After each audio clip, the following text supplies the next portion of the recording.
Namaskar. Welcome to Three Good Generals. And today's topic is a bit of a rabble rouser, if you will. Should India bail out China?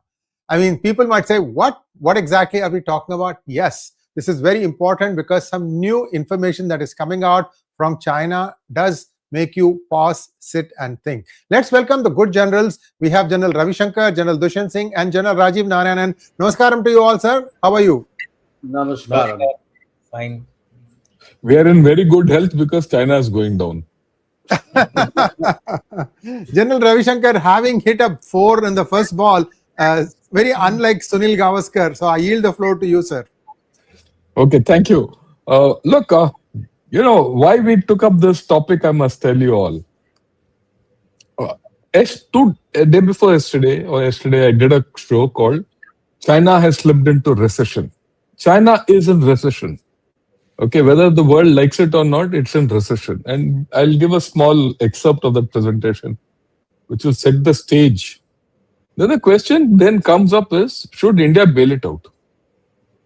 This bailout is not typical bailout like, IMF bailout of Pakistan. The fact that you just increase your trade is a bailout for China. You do a geopolitical outreach to China is a bailout. These bailouts are in many forms. But we first have to understand where China is. And I'd like to put that across because that is the basis on which we will develop our arguments. Right? Okay, so can we have the slides without much ado? Okay, when I said China is in recession, I went into it a bit theoretically.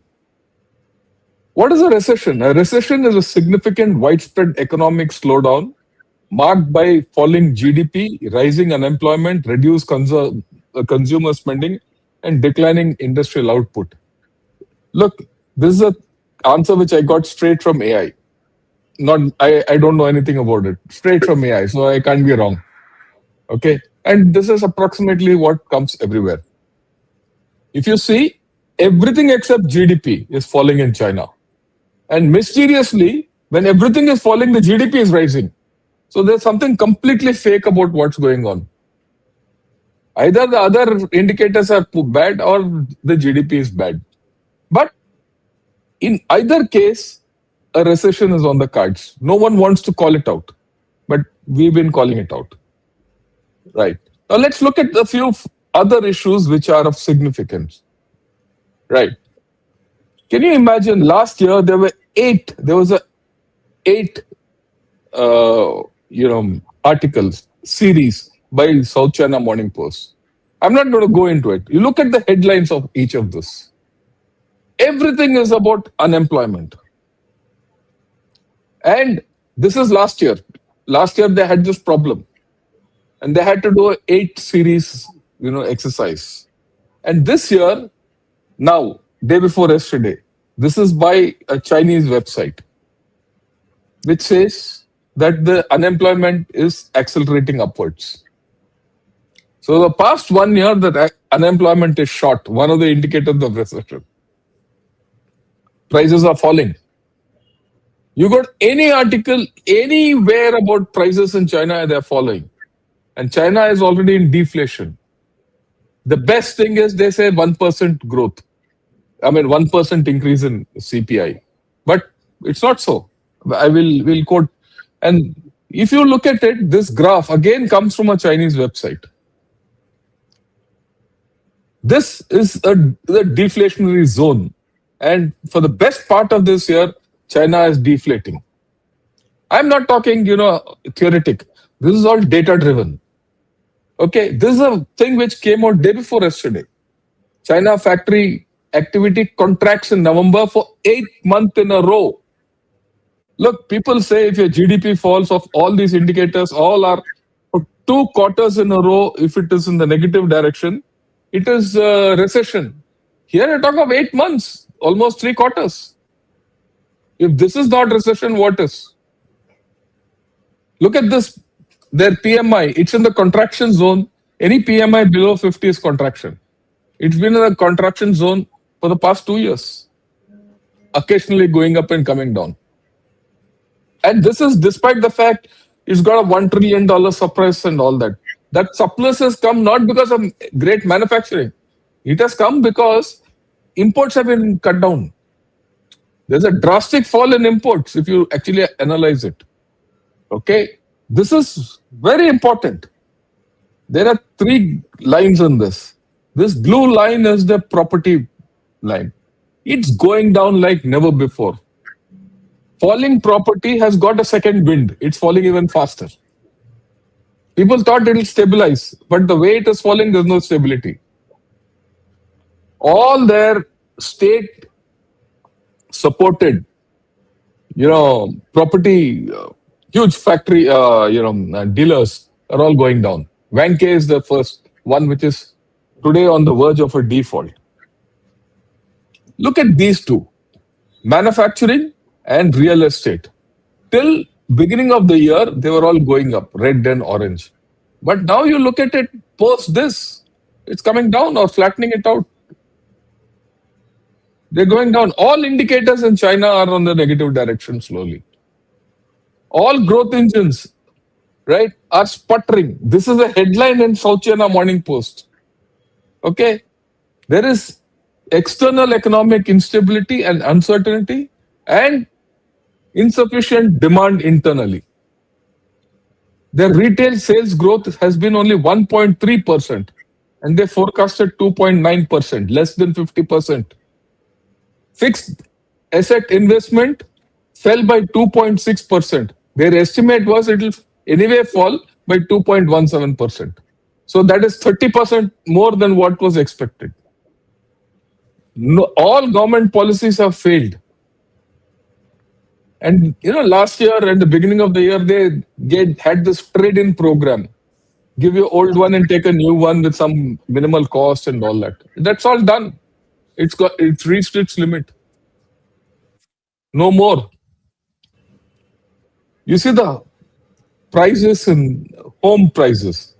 They're slumping and slumping and slumping further. Of course, this was the worst time when you go a little back. They recovered a bit and now gone back again.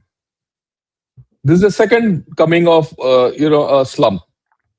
Okay. Look at these figures. These are all data driven.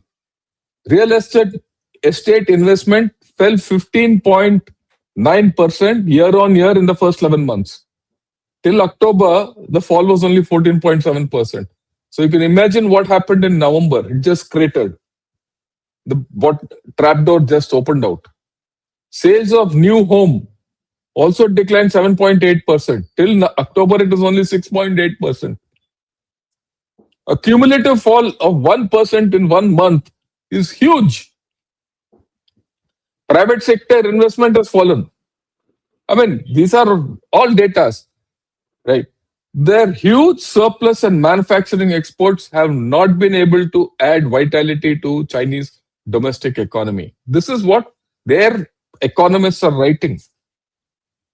China is facing a situation which it has not faced in the past 40 years. They have had 3 years of negative PPI and more than 2 years of near zero CPI. Prices are just not going up.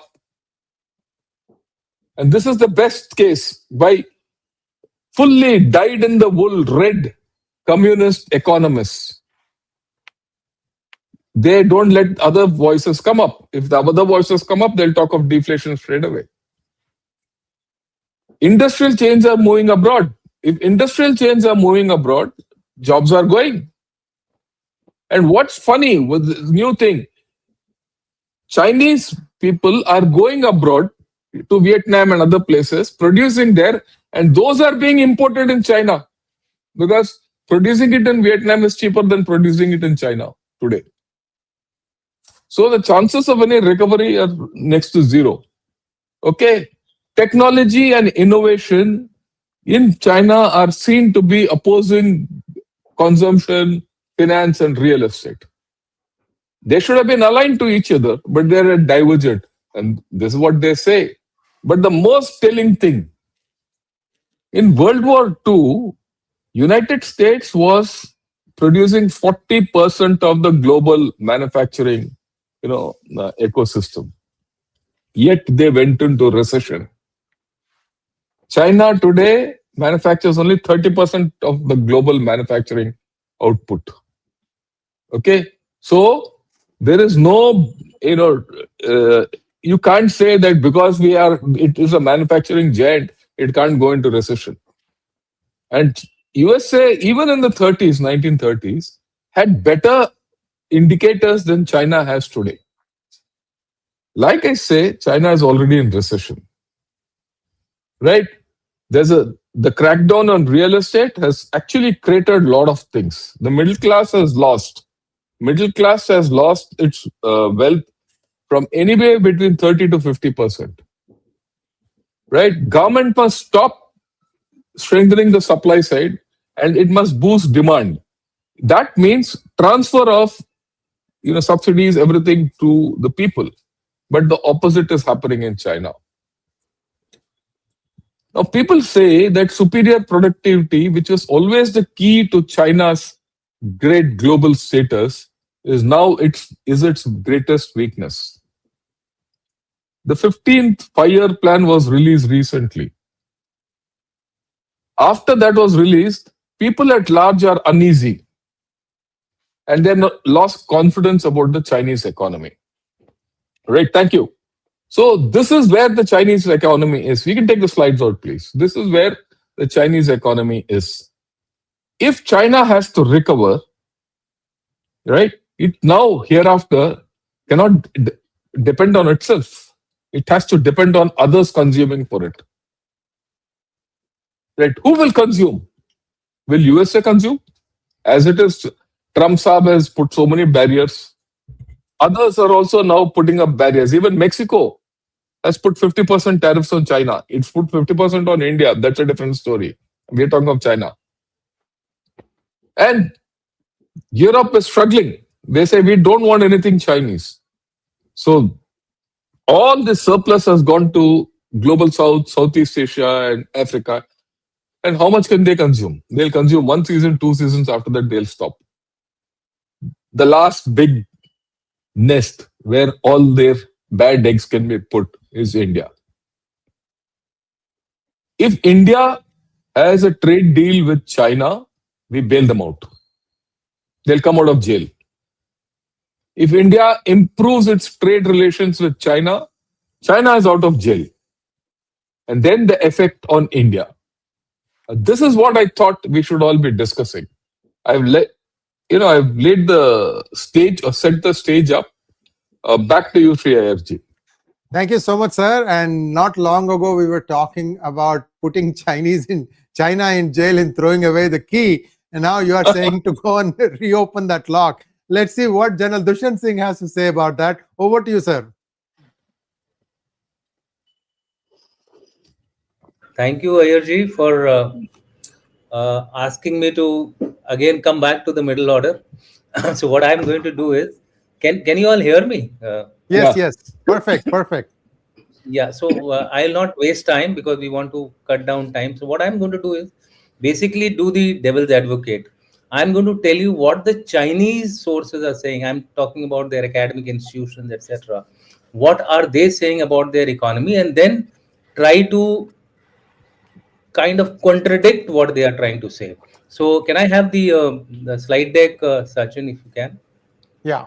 Okay. So the state of China's economy 2025. So this is also quite recent data which I am trying to talk about.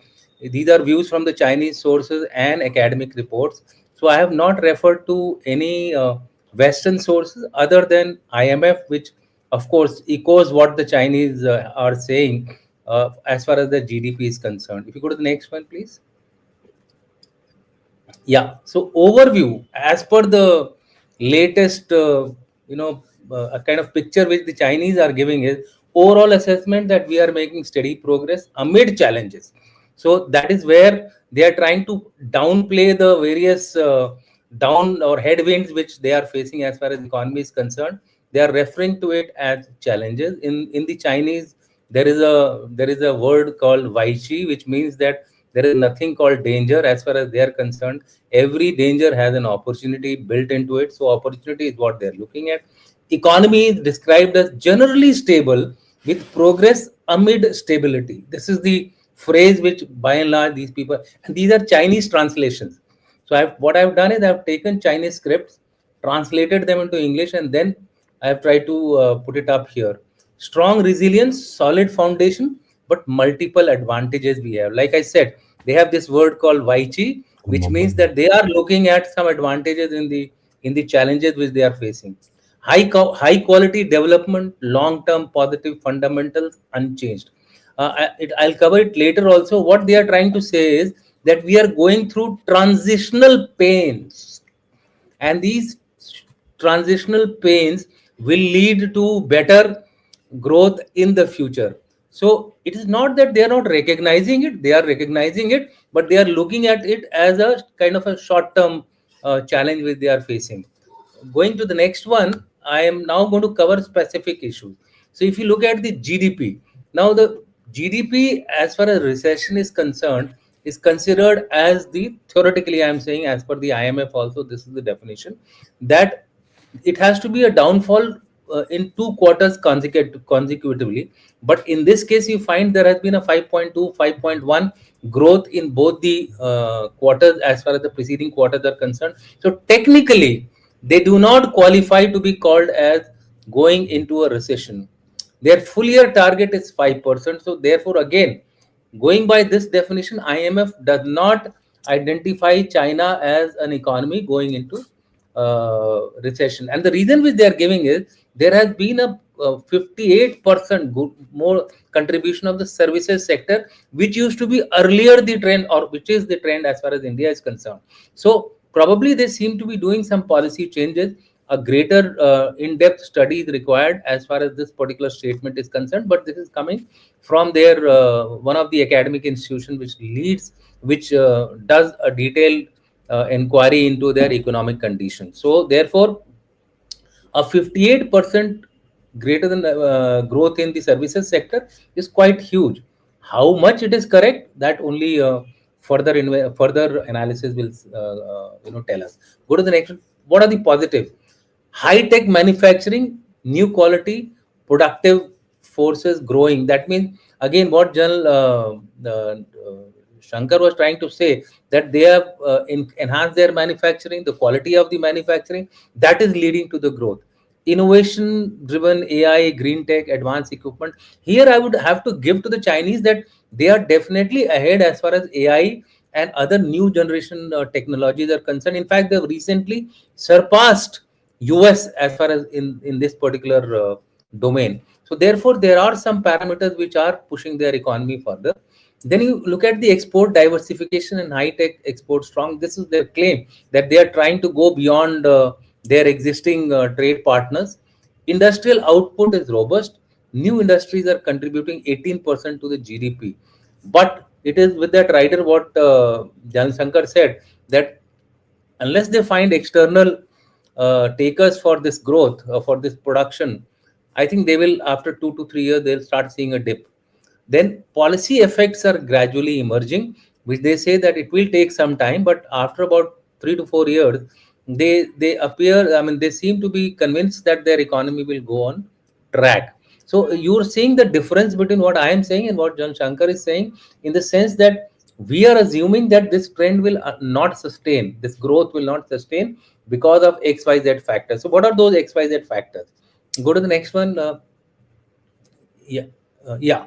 So proactive policy support is something which they are saying is the reason behind this recovery, or this increase in the growth rate of 5%. The annual growth rate is projected to be about 5% this year, and next year probably it will be around 4% or so. So it's more proactive fiscal policy, moderately loose monetary policy. This is the term which they are using. Expanding domestic demand, boosting consumption, stabilizing real estate. So the demand side is, they're recognizing that there is a need for expanding the consumption internally.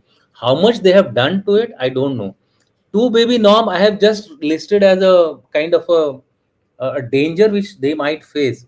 They being a communist state, they generally have a enforcement trajectory or enforcement trend which kind of forces people to do things. So I am only wondering, if they start forcing people to actually produce two children, then there could be some social fallouts also. So that's a danger area.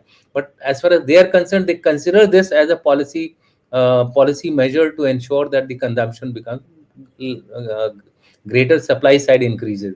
Central Economic Work Conference emphasizes macro combination punches. That means, they are trying to do multiple front approach to ensure that their economy doesn't go into the abyss, or doesn't go into decline the way people are trying to project it. Focus on new consumptions, example, trade in services and investment in key areas. So this services sector is something which I think they are trying to uh, probably they're trying to ape the Indian story. Go to the next one. Yeah. So here, this is the source of what I am just saying. Academic forecast, the Chinese Academy of Social Sciences, they are the ones who have released these data. 2025 full year growth forecast is 4.9 to 5%, backed by the IMF, emphasizes addressing export pressures and insufficient demand. Confidence and resilience recommends boosting consumption and innovation. So they have identified the problem. And one thing which I personally feel is, being a communist country, I think they will pursue what they decide. If they recognize the weakness, they will pursue it to ensure that it is overcome. How they do it, whether it is ruthless implementation, that is something which I leave it to what may happen once they start implementing this, or they've already started implementing it. But go next. Go next, please. The headwinds: weak consumption and investment efficiency. Consumer propensity is low due to expectations and real estate adjustments. Employment and income growth pressures are there, and supply strong, demand weak, imbalance prominent. These are the headwinds, and this their papers are saying. So that means they are seized of the problem. And I say that anybody who's seized of a problem, I'm sure will be working to get over it. How they get over it is the question which we have to wait and watch. Go to next one, please. Yeah. So unemployment. Urban surveyed rate, this is the 2025 rate, 5.1%. But what is critical is the youth. And that is only between 16 to 24, excluding the students. If you include the students, then I think these figures will be even more scary. It is 16.9% in November, down from the peaks, slightly down, but not too, not so much of an improvement as we would expect. Not at its peak. Stable employment with 12 million plus new jobs is what they're looking at to overcome this problem. How to do it? Details were not given. So I'm just looking at it from a perspective that these people are taking some steps to ensure that the Chinese economy remains on track. Go to next one, please. Yeah. So retail sales and consumption, January, November 25, plus 4% year on year growth. So there has been some improvement even in the consumption part of it. In November, it was plus 1.3, slowest, subdued versus pre-pandemic. So what you will find that pre-pandemic, of course, they had about 8 to 10% growth rate in consumption. That has come down. So there is a downfall in that, but it is not gone negative, and that may be the reason why the GDP is still being shown as 4%, 5% in that particular range. Services retail is stronger, plus 5.4%. Policies boosting key categories. Insufficient demand has been acknowledged, but it is not collapse. I mean, I was thinking of adding this phrase in the end. They have recognized कि हम गिर रहे हैं, लेकिन मरे नहीं हैं. So that is the kind of statement which I would like to tell as far as the economy is concerned. Go to the next one, please. Yeah, real estate investment is declining, prices are moderating. So they have cut down the prices. Drag is there on the growth, but policies easing urban renewal, adding gradual bottoming. So therefore, despite, and they have been doing this for the last 3 4 years. I have read various articles of Jan Shankar where they have been trying to actually focus on the real estate. Sometimes they have been successful, most of the time they are not successful, but what they are saying is that the quality of homes they are improving, so there are more buyers now for the homes. So hopefully, and with the reduced prices, possibly they are expecting a increase in the consumption of the real estate. There is no broad recovery yet, but reduced systemic risk may lead to improvement. So they are calling it as transitional pain in shift to high quality development. यानी कि अभी दर्द सह लो, दर्द होगा और देर तक surgery हो रही है. There is a surgery taking place, but this surgery will be painful. But after that pain, we are not going to go down; we will go up. So that point one has to really take into consideration. Next, I think I'm almost coming to the end. Local and hidden debts. Now, this is a problem. 18 to 19 trillion is the hidden debt. An active management cleanup plan, etc., have been made to the tune of 10.5 yuan by end of 2024 to reduce this debt. But I don't know whether they will be successful or not. But actions are being taken by them, maybe through bond swaps, etc. A new oversight department has been opened to ensure that the local and the internal debts are taken care of. Go to next one. External debts is the next point. External debt. Pakistan 30 billion owed CPEC repayment struggles, rollovers, extension. Now they have told them to go to the ADB, try to beg or borrow from ADB. ADB is controlled by and large by the Chinese who give the money there. But then the terms and conditions are even more stricter. However, the Pakistanis have done what they have done. They have gone to the US and tried to get some money from there also. It is creating banking NPAs as far as China is concerned, but they are very small as per them, given their reserves and the economy. They say that the risk of the BRI and the external loans is more for the sustainability of those projects than for domestic hit. So they are not recognizing this as a hit on their domestic economy. So somewhere they're trying to satisfy themselves by saying that, okay, we have large external debt, but that will not affect our internal domestic health. To some extent, we must also realize the fact that we are a 4 trillion economy looking after 1.4 billion people. So they currently are at around 19. Even if you take that out of the 19, about 7 8 trillions are a first one, they are still at around 10 trillion. So therefore they have the capability to sustain this. How long they will be able to sustain, I don't know. This is my common sense logic. The economist would be able to tell more about it. Go to the last, I think, next one. Yeah, why no recession? So finally, this is also supported by IMF. Sustaining positive growth, export strong, surplus buffering weakness, high tech manufacturing, infrastructure, policy stimulus. These are the big reasons they are giving. IMF also substantiates their growth of 5% in 2025. There has been an upward revision, like in India's case also, there has been an upward revision by the IMF and the World Bank to about 7.5%. There is a structural challenge, but not a cyclical collapse, is what the IMF and the others have also mentioned. So therefore, they feel that this is just a transitional issue. Now, last one, please. I think. And just go ahead. Forward outlook. The confidence is there in them. We can do it. हम होंगे कामयाब. That is the confidence of the Chinese. Long-term improvement, unchanged, focus on high-quality development, transition period pains are expected, but fundamental support remains. 5% target is achievable. Global context, China's growth among the highest in the major economies. Now that point, whether, the only doubt comes is whether these figures are authentic or not. That is one issue which we need to be careful about. Otherwise, amongst the major economies, definitely China is still 5%, which is huge. 5% of 19 trillion would be, you can calculate the kind of jump which they will get every year. Go to the next issue, which is bailout. Now, this was a question which was asked by the group, that should we bail out, and answer was no brainer, as Shankar said, no, no, no, no, no. Like the entertainment. This is no, no, no. India's national interests have to be kept upfront. Reduce massive trade deficit. I am saying take this as an opportunity, and we should cover the gap of deficit which we have with India, China in case of trade. Despite our banning, despite our restrictions, we continued at around $135 billion of trade.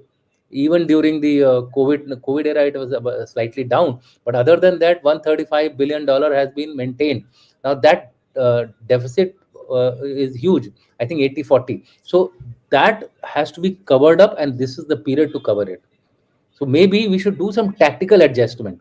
That is what my recommendation is.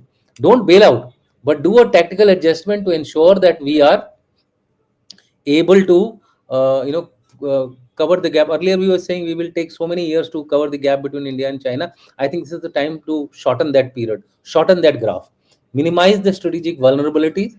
They are now वो बोलते हैं ना, they are now lachar, they are now at the mercy of other nations. So therefore we must try to extract as much of strategic benefits as possible. And I am referring to the various disputes which we have along with us.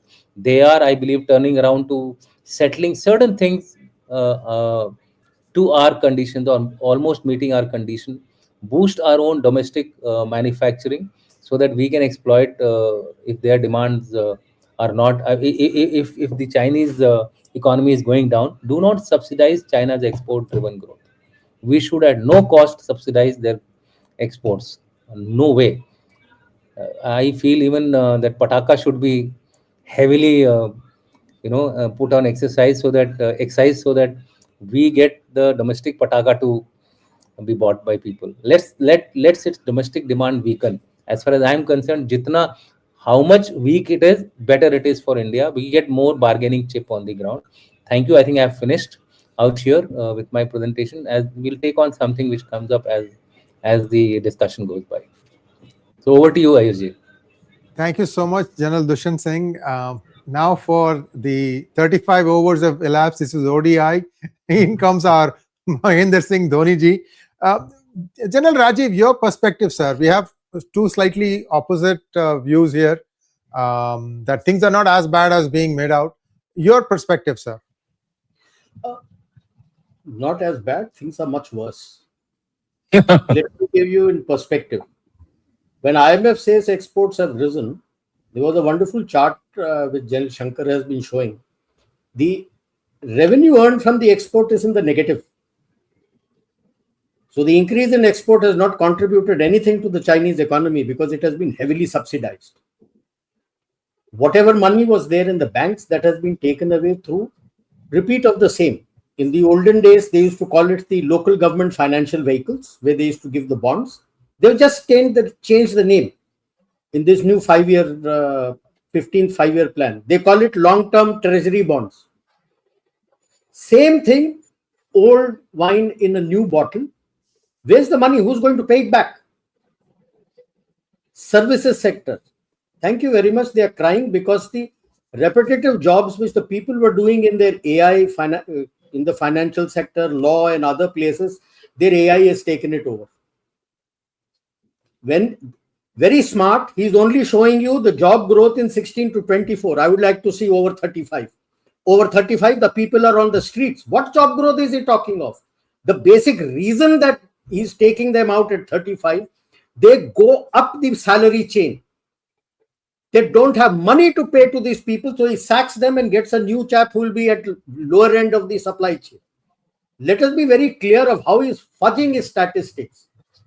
It is the art of hiding the essentials and showing just enough to titillate the views. And the IMF is falling hook, line and sinker for this. And he's been doing it again and again and again. There is a flight of capital. Their own capital is running out. That is why he's put laws on foreign companies also, where they cannot take out the capital if you invest there. If his economy is doing so hunky-dory, why has he blocked the capital from going out? You can invest, but you cannot take the money out, which tells you there is a huge problem. Their banks are facing NPA thanks to the BRI. The BRI is dead and dusted. Nobody talks about BRI. He himself in his first two forums was talking of large, think large, think large. Comes the third, he says small, small, small, because he has no money. He may have his foreign exchange reserves, but that is at the expense of what is happening within his country, which is not putting the money in. What use that $1 trillion if you can't bail out people inside? You can have $10 trillion if you're not able to bail out your own economy. Of what use is that 10 trillion to invest outside and do something? I don't. And there has been a report as of 2016. I'll search it out. I have that. written in Global Times. Global Times is the CPC mouthpiece. And they had written that article got taken out, I think, after 2 weeks. Year on year, China has been fudging its GDP up by 2% since 2008. Now just do the maths where their economy is. Not even 10 trillion. It's not even 10 trillion. People are out on the streets. You see their WeChats where it is coming out, and Weibo where their messages are there coming out. People sharing on X who are able to via VPN, showing you videos of people are out on the streets fighting. There was one which I saw of the naval police going and taking over the housing which had been given to their veterans, and the veterans are fighting with them that tomorrow it will be your turn. This is the condition on the streets, frankly, which is going on in China, which is trying to whitewash it. Why is his exports getting hit? There is overcapacity. There's just one correction in the slide I would tell General Shankar humbly. It's not after World War II, it was after World War I. 40%, and they went into recession. Why? Because there were no buyers for their overcapacity. United States. Yes, and ditto to China. He is building overcapacity, there are no buyers. He tried to dump in ASEAN. ASEAN is also blocking it. People are blocking all his exports. They are bringing in their anti-dumping laws. They are following India. I'll give you an example of how he says his sales. I'll give you one example of his EV. People don't have money. So it comes to the dealer. They have a deal with the local RTO. RTO gives a number. No sale has happened. And then that EV is taken out of the showroom, shown as sold, and dumped in a yard. There are millions and millions of EVs lying. You'll get photographs of that.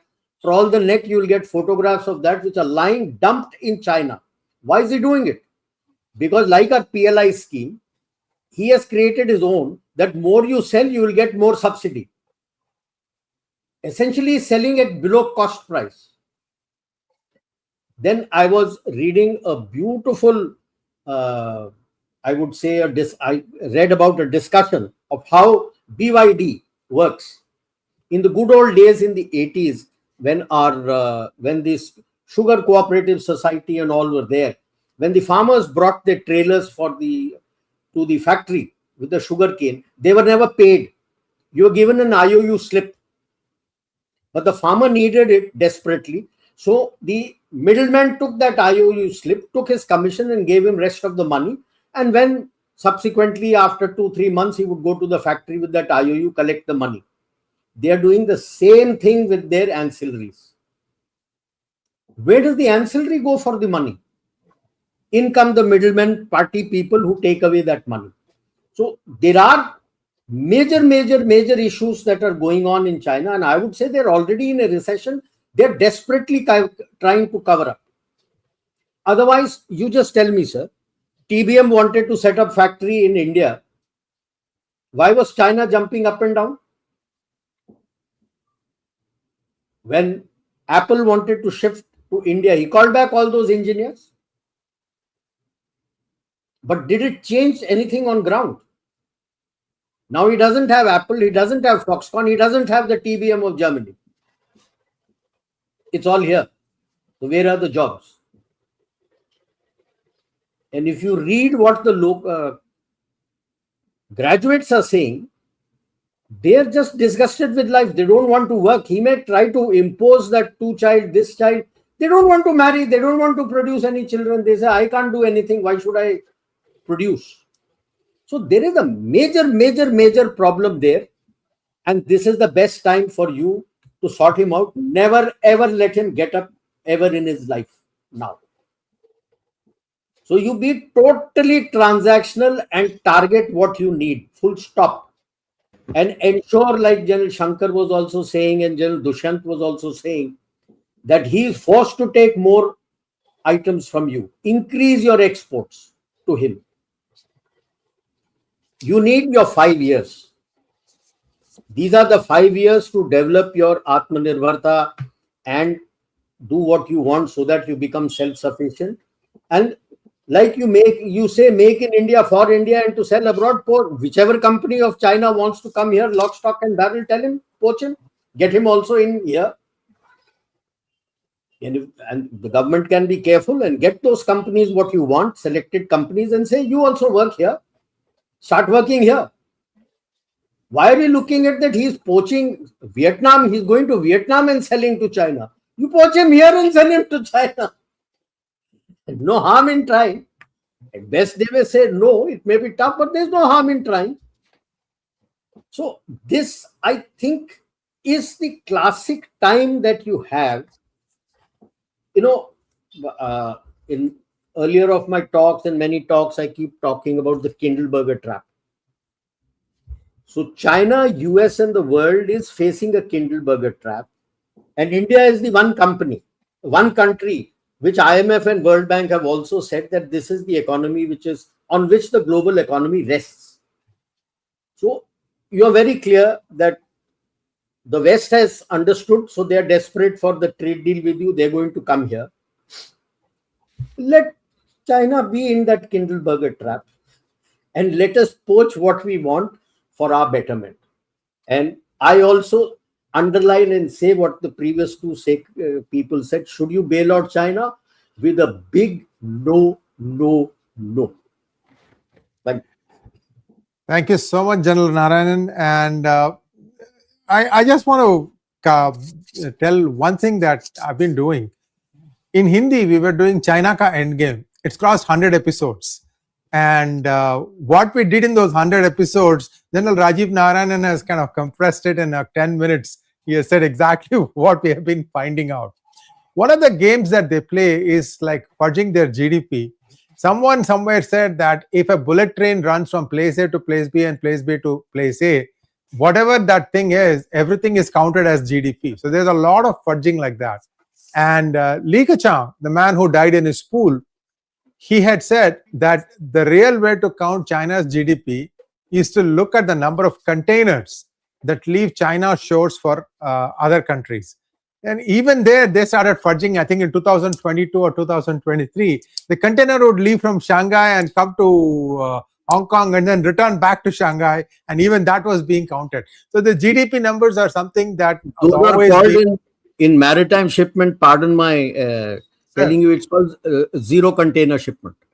Yes, zero container. The container is nothing, empty. It is dumped there, and the other empty containers from Hong Kong is brought here. So it is shown as shipping. But the better index is the container availability index. Yes. So if the container availability index is over 50%, means there is hardly any activity. And currently China's container availability index is over 60%. That means yes, indeed. The supply is more than demand. Very true. Never went before COVID, pardon my saying so, before COVID, it never went above 40. That means the demand was more than the supply. Today, it has never come below 60. Sometimes it goes up to 70, but it is in the range of 60. Container availability index. That means the supply is more than demand. It indicates to you the crash of his economy. And thank you so much, General Narayanan and General Dushyanth Singh and General Shankar.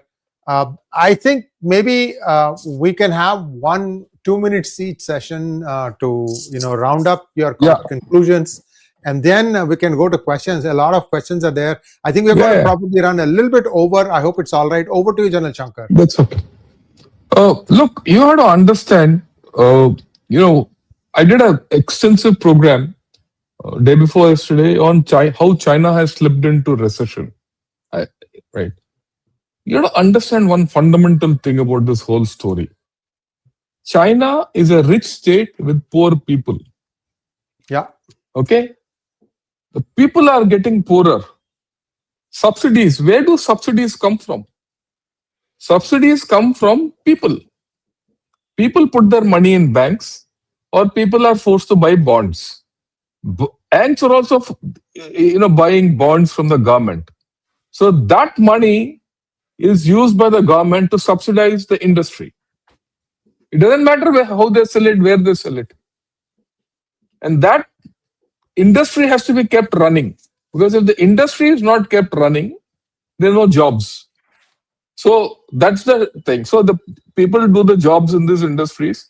And because of the crunch on their whole story, and they're not able to sell it. Like what General Narayanan said in that presentation I showed, they're exporting more and earning less. In fact, it's negative. It's a beautiful graph. I've kept it for keeps.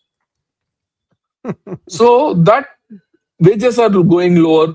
If wages are going lower, how will they repay their mortgages and all that? How will they buy anything? They can't buy anything. They're not able to. And can you imagine? It is estimated in the next 2 to 3 years, there'll be 2.4 million houses foreclosure of mortgages. I can't pay 2.4 million. It's a big number. What will anyone do with those 2.4 million houses? Okay, property won't recover. And the simple metric is this. The ownership rate in China today is over 98%. No country has that kind of ownership. Okay, so if the ownership is so high, people are losing jobs, people don't have money, the trade-in programs have stopped.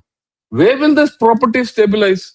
If property doesn't stabilize, cement goes down, rods, iron goes down, electricals go down, household things go down, everything goes down. If all this goes down, what will China do with its AI? AI के साथ क्या करोगे? You will only do toothbrush. You see, we have to understand the trap in which China is. There is no way out, and it's a dead GDP. I call this the dead GDP of China. And it will not contribute to recovery. It cannot. And what's beautiful, I mean, this is the icing on the cake. I saw this today, and I'm going to talk of it tomorrow morning. The problem is fundamentally recognized. Everyone, even Xi Jinping downwards, every chap says the problem is, demand and consumption.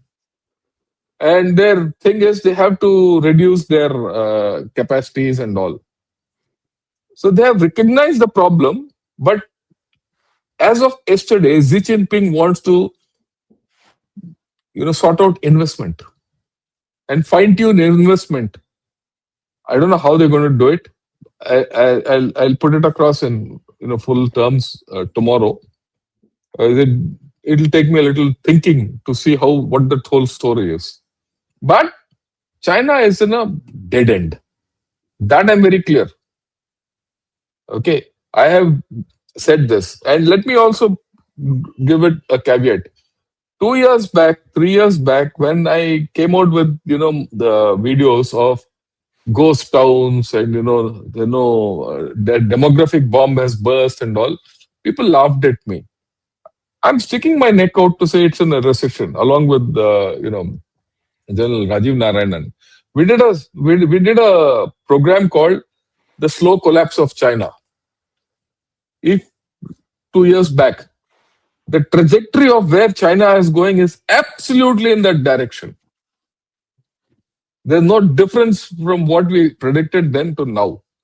So that is why, like what he said and what General Dushyant also said, this is a lifetime opportunity for India to sort out itself. And India won't falter because we still haven't consumed, we haven't finished consuming. Ours is a completely domestic driven economy. China is an export driven economy. That's the difference. That difference is between night and day. And just think, our Prime Minister is going all around, wherever he's going, he's doing a trade deal. I couldn't have imagined this 5 years back. Why 5 years back, 3 years back? That so many trade deals we could have done. And why? People recognize that trading in India is the future. Right? So I thought these are the issues which I must put up. Even if it's at the expense of a little more time, I think it's worth it. Back to you, Sri Ayerji. Thank you so much, sir. General Dushyant Singh. the one question I have, sir, you are muted before you answer. You may want to unmute yourself. One question that I want to ask you, sir. See, this in trying to make robotics as the main engine for manufacturing, what happens then is you need fewer hands, fewer number of employees. Yeah, you may be able to hold the cost down compared to the West. But then what happens is the more robotics you use in your manufacturing, the more people you're going to lose on the floor, which means they are going to be on the streets. So that civil unrest problem is going to be even more acute. And I just wanted you to take a look at that aspect, sir, in your concluding remarks. Over to you. Okay, so first I'll answer the question which you told me. There Yeah. was a presentation, there was a talk given by the chairman of Niti Aayog, and in that he, not chairman, the CEO Niti Aayog, Mr. Subramaniam. In that he specifically mentioned about the Chinese demographic state of affairs in the times to come. What is being projected as per the Niti Aayog is that the Chinese demography is going to shrink to half. That means around Yes. 750 million by about, I think, 20. He gave about a time frame of 25 years. So within a span of about 25 to 30 years, their demography is going to shrink to about 750 million. Now that would straight away imply a human resource challenge for us. On the contrary, India's state of affairs till that period is going to be the human basket. So our economy will be driven by a human basket, may not be at the speeds at which the Chinese economy, rose. So therefore, we will be growing slow and steady with a human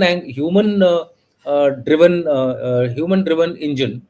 On their case, it is going to be a technology driven engine, and that is probably the reason why the Chinese are also going in for robotics.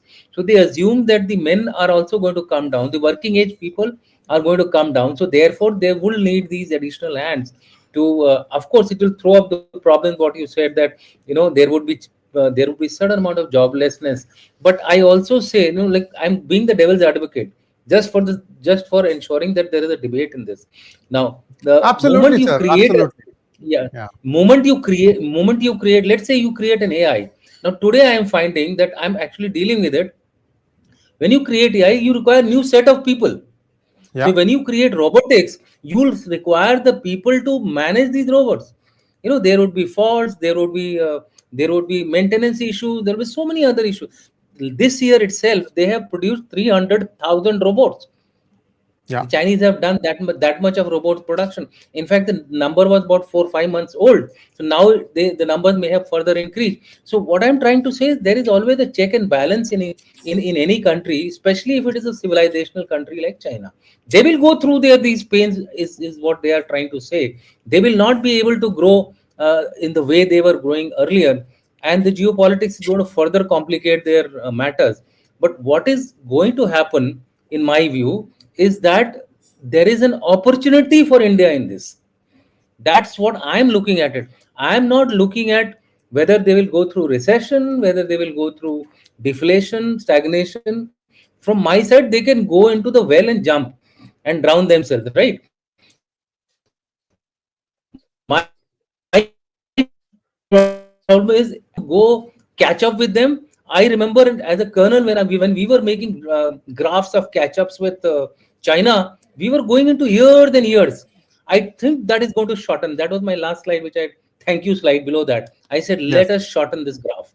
Let us shorten this graph, and this graph is what is going to be should be our center focus. And I think somewhere our planning commission, or now called as Niti Aayog, is also looking at these kind of parameters to ensure that we are able to achieve that targets which we have mentioned for ourselves at 2047, which is of being a 30 to 40 trillion economy. Imagine at that stage, if the Chinese economy is somewhere close to us, even of a first one, you have done wonders. I'll end here just to say that we are all saying the same thing, but in a different manner. It is always to fool the enemy. That's what Chanakya has said. If they feel that they can pass over this problem, so let it be. I gave the Chinese viewpoint where they are confident that these are short-term pains, these are labor pains, after which I will get a new baby, which will be absolutely new Maruti Suzuki or a new Toyota Innova, which will start giving performance to them back in the same manner as they were getting done in the past. So be it, let them think of this. It is for us to enjoy that, that kind of a feeling which the Chinese are having, knowing fully well that they are into a deep problem, and have a ball. I'll end at that. Thank you so much, sir. General Rajiv, I have one question for you, sir. In September, October, for 8 days, General Zhang Yujia goes to Moscow. China completely blacks out this information. They don't even acknowledge, even in the local papers, that the PLA general has gone to Moscow. The interesting thing is, Moscow gives him a head of state protocol, like laying out the red carpet. While all that's going on, Xi Jinping, along with some of his cohort, like Kai Chi, for example, these people try to do a counter coup to try and eject Zhang Yujia. But he comes back. He not only manages to survive, he gets rid of the two other people who Xi Jinping had put as counter check on him. Given all this, so there's clearly now two camps. There is absolutely no doubt. Blood brother has now shown his true colors, two camps. Is there anything that India can exploit out of this? That's the question, sir. So let them fight their own battles and kill themselves. Why should I dirty my hands? It's not just two. There are two more from the Politburo. Li Shi, who is the head of the CCDI after Wang Qishan, is also out. And Ma Xingrui, who was there in Sichuan, Xinjiang, is also out. Along with them, at the moment, 51 more are under questioning, and more than 50% of Xi Jinping's followers are in the clink. He's just wiped the floor clean as far as Xi Jinping is concerned. They had tried to poach Liu Yuan.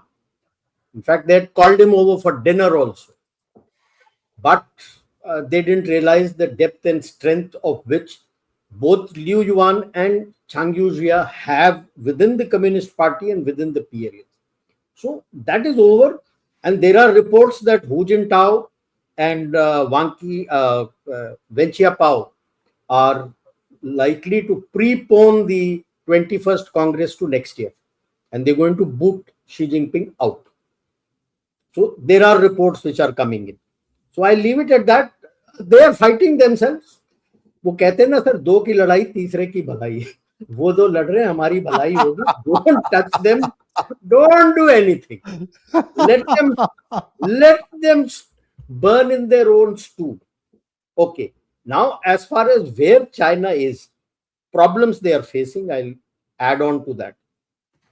Whatever infra they wanted to make internally is done and dusted. All our NPAs not getting any money back. As far as the bullet trains are concerned, yes, you can proudly say I have 58,000 miles of bullet trains, nobody else in the world. The only line which is in the blue as yet is Shanghai-Beijing line, full stop. So there you got to keep spending money to keep it active, and they have not stopped any line, they have not stopped any trains, the trains are still running. So you can imagine how much money they have got to spend to keep that active. Now they have gone into an overdrive with overcapacity. That's where the whole problem started for them. They have not yet reduced the capacity. Problem. Because that overcapacity is where whatever little jobs are there that they are giving. Now you remove the overcapacity, there is no jobs. Yes, they have gone in for automation, they've gone in for robotics, they've gone in for AI, but that has not translated into the industry as yet. It will come by the by. It has to come, it will come. But at the moment, this is the biggest problem they are having. How does he diversify and where? They don't have the brains. The people who had the brains, the private sector, you just destroyed them. Now to ask the private sector to come in, who will come in? Everybody looks at Jack Ma and what he did to Jack Ma. So who is going to come? Do they have the brains? I'm sorry, they don't have any brains. Let me be blunt about it. Xi Jinping and his team are less than average. They are below average. They have no brains. The people who had the brains was the private sector, and they were doing phenomenally well at that time. You destroyed the sector and said, I will control everything. What you get? More of the same. You just put a different set of clothes. If the only question today is, despite all the fighting, who in the press has the gumption to tell them that the emperor has no clothes? I'll end here. Thank you so much, sir. Before we go to questions, I thought I should mention one point. Elmer Yuan was a good friend of all these guys. He was his father was also a princeling himself, but he fell out with Mao and he had to bear the consequences. And he told me that the degree that Xi Jinping got in Changsha University, the guy didn't pass fifth grade. Because about 10 years, the complete children's education was stopped in China. 10 years. Nobody went to school. Everybody grew up on the streets.